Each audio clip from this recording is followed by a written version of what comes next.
श्री कृष्ण कन्हैया लाल की जय। श्री निजानंद स्वामी की, श्री प्राणनाथ प्यारे की।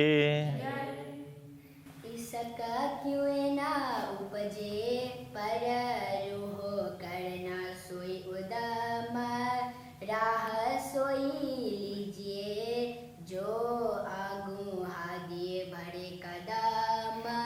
जो आगों हादिए भरे कदम। श्री कृष्ण कन्हैया लाल की। ब्रह्मात्माओं के रहन सहन की बात बता रहे हैं। उनका रहन सहन, उनका आचरण किस प्रकार का होता है।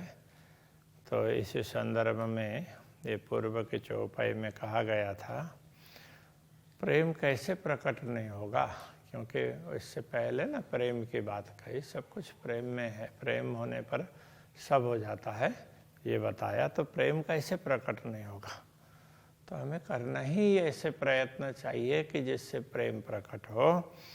तो यदि सद्गुरु के पद चिन्हों पर चलते हैं तो अवश्य प्रेम प्रकट होगा, क्योंकि तो सद्गुरु को हमेशा पूर्ण ब्रह्म परमात्मा के अनुभव होते थे, तो उनका प्रेम था। तो इस प्रकार से ये बात बताई। अब आगे वो करते हैं, ए तिलस्म क्यों ना छूटहि जहाँ साफ न होवे दिल। जब तक अंतःकरण पवित्र नहीं होगा, दिल कहने का तात्पर्य यह है,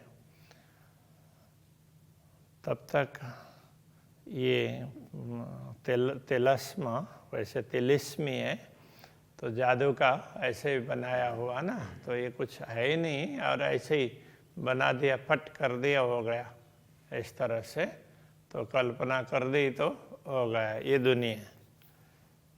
क्यों ना छूटे, ये किसी प्रकार छूटने वाली नहीं है। जब तक हृदय पवित्र नहीं होगा तब तक दुनिया का मोह नहीं छूटेगा। अरस दिल अपना करके चलिए रसूल शामिल। अरस दिल अपना करके, अपने दिल को परमधाम बना करके। तो अब यहाँ रसूल का अर्थ होता है मार्गदर्शक। मुसलमानों को समझाते हैं तो उन्होंने जिनको रसूल समझाए वो करना पड़ेगा, और हिंदू समझेंगे तो जो उनको मार्गदर्शक मिले उनको समझना होगा। तो इस तरीके से अब हम सोचें कि हमारा मार्गदर्शक कौन है, तो सबके मार्गदर्शक होते हैं। तो सद्गुरु श्री देवचंद्र जी महाराज श्री कृष्ण प्रणामी परंपरा के मार्गदर्शक हैं। तो अब यहाँ उनको ही रसूल समझना पड़ेगा। तो इस तरह से तो उनके साथ चलना होगा, उनके पद चिन्हों पर। उनको शामिल करके का तात्पर्य, तो उनके पद चिन्हों पर चलो, तो हमेशा उनको याद करके उनको साथ रख करके चलो कि वो जैसे चल रहे थे हम ऐसे चल रहे हैं कि नहीं चल रहे हैं। पाक ना होइए न पानी चाहिए अरस का जल। इस पानी से, दुनिया के जल से, सामान्य लोग समझते हैं बस नहा लिया तो पवित्र हो गए। तो केवल इस जल से पवित्रता नहीं होती है, तो परमधाम का जल चाहिए।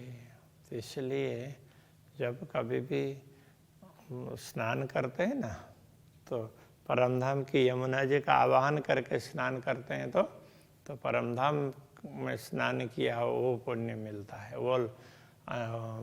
उसको वो लाभ मिलता है। तो एक प्रकार से हमारे भाव बढ़ते हैं, तो वो लाभ मिलता है। कहने का तात्पर्य इतना भाव ऊंचा हो जाता है कि हम तो यमुना जल से स्नान कर रहे हैं, ऐसा होगा। तो वैसे भी उसमें है कि जिन लोगों को परमधाम का ख्याल नहीं है, तो वो यही सोचते हैं कि सारे तीर्थों का जल तो हमारे सामने जैसे बाल्टी है, तो वो बाल्टी में पानी भर करके नहाना अच्छा होता है।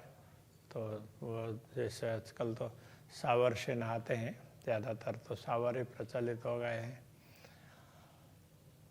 किंतु वैसे उसके हिसाब से बोलते हैं शरीर के लाभ के हिसाब से। तो बाल्टी में पानी भरा हो और फिर तो ऐसे उसमें मग से उठा करके या लोटा से उठा करके, अब उसके भी तरीके होते हैं स्नान करने के। तो पहले मुंह धोया, तो उसके बाद में पैर में कमर से नीचे का स्नान करना होता है, फिर हाथ ऐसे ये धोने होते हैं, तो उसके बाद में सिर और फिर पूरे शरीर में डालना होता है। तो ये क्रम से करते हैं तो फिर कई बार वो जो शरीर में अंदर वायु का संचार होता है वो कुपित नहीं होता है। और इसमें गलती करते हैं तो कई बार वो सर्वाइकल हैं, दूसरे शरीर में दूसरे पेन हैं, वो होने लग जाते हैं। तो ये नहाने का तरीका है।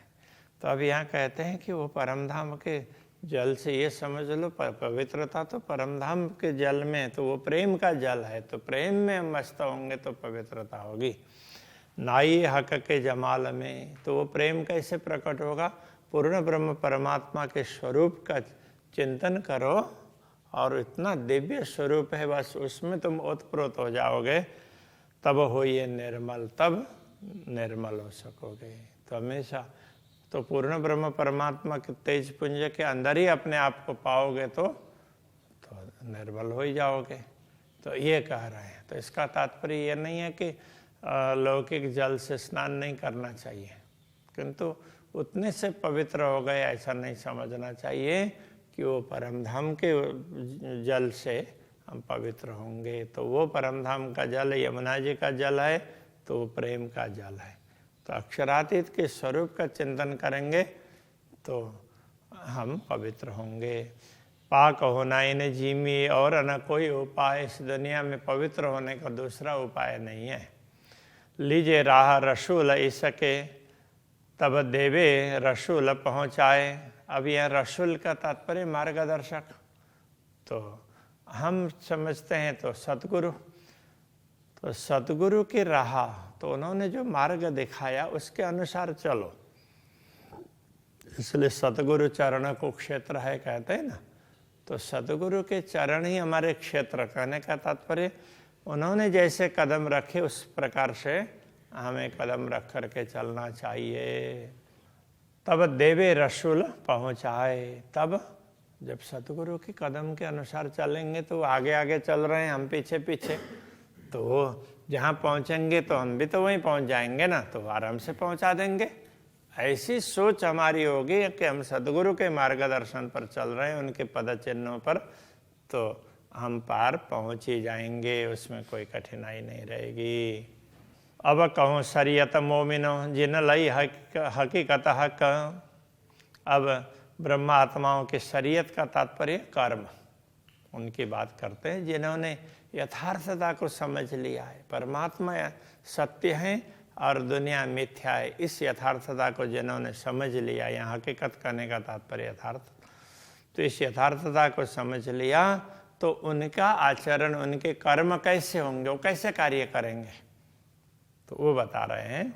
हक के दिल की मार्फत ए तीन में हुए वे शक। तो हक के दिल की, पूर्ण ब्रह्म परमात्मा के हृदय का मार्फत का तात्पर्य तो रहस्य भी होता है। वो रहस्य क्या है? तो वो प्रेम। तो प्रेम को यही समझ सकते हैं, ये तीन में हुए बेशक, उनमें ही निश्चित रूप से उनमें ही ये प्रेम होता है। पूर्ण ब्रह्म परमात्मा के हृदय का प्रेम है, वो तो वही स्वीकार करती है, वही ग्रहण करती है। मोमिन ऊजू जब करे पीठ देवे दो जान को।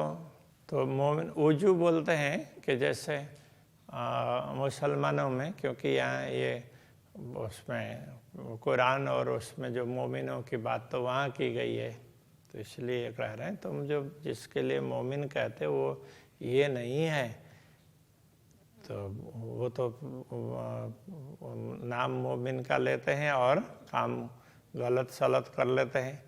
तो वो मोमिन नहीं है, जो परमात्मा के प्रति पूर्णतः समर्पित आत्मा है, उनको मोमिन कहा है।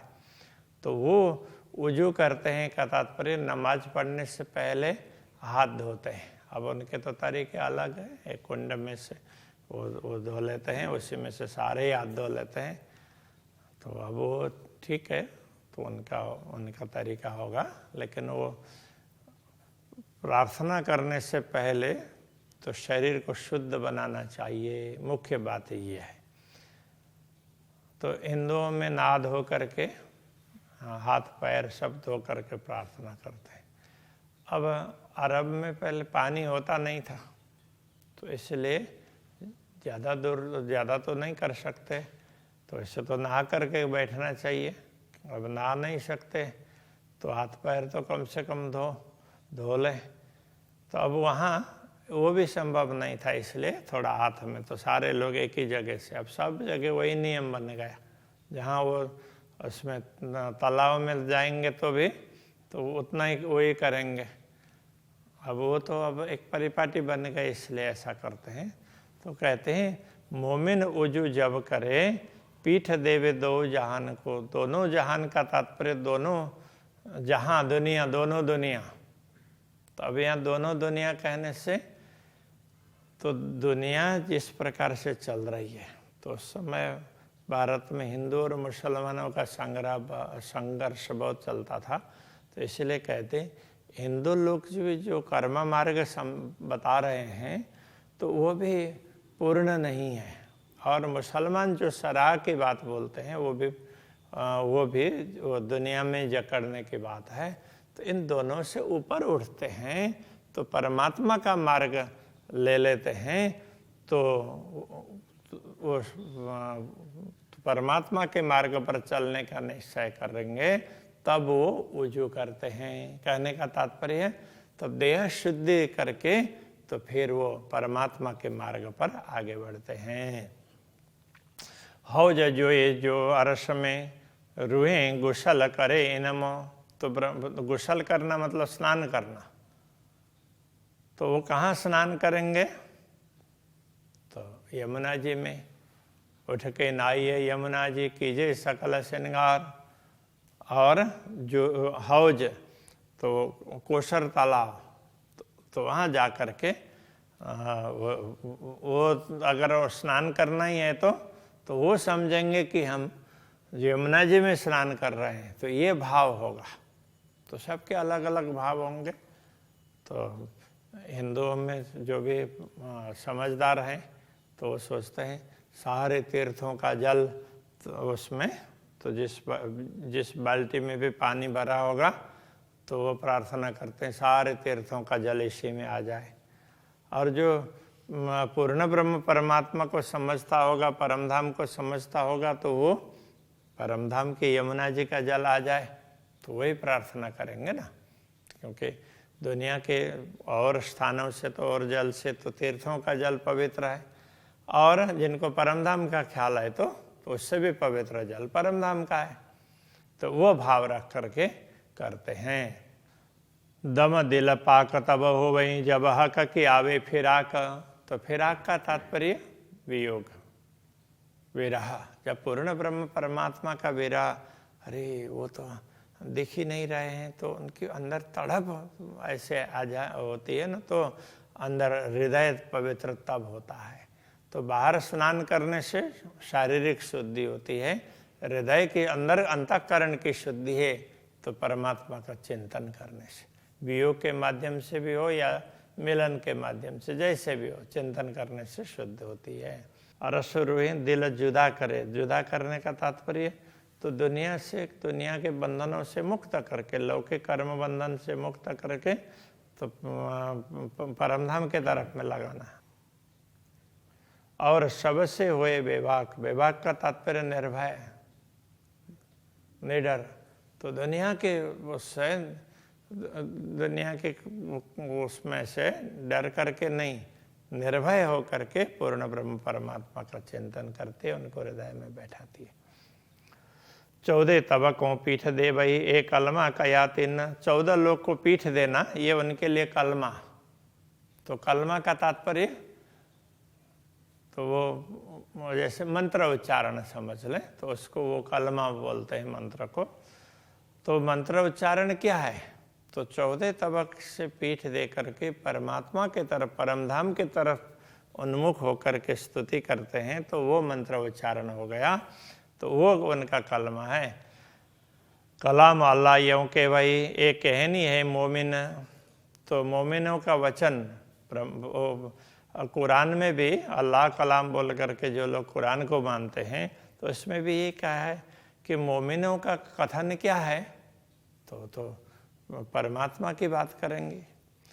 तो अब प्राणनाथ जी ने तो ये कह दिया, तो अल्लाह कलाम में यथार्थम सागर है, तो इसमें क्या समझाया गया है कि पूर्ण ब्रह्म परमात्मा को निस्दिन ग्रह्य प्रेम सो श्री युगल स्वरूप के चरण उनका स्मरण करो, उनके चरण कमल को हृदय में बैठाओ, तो ये उनका कलमा है। तो इस तरह की उनकी प्रार्थना होती है। मंत्र का उच्चारण कहने का तात्पर्य प्रार्थना है। ला फना सब ला करे और इला बका ग्रहे हक। ला अथवा फना जो कहते हैं दुनिया में, ला का तात्पर्य वो भी नहीं है जहाँ तक मिटने वाला है, तो उस सब को उसका कोई अस्तित्व ही नहीं, उन सबको ला करते हैं का तात्पर्य तो उनको मना करते हैं।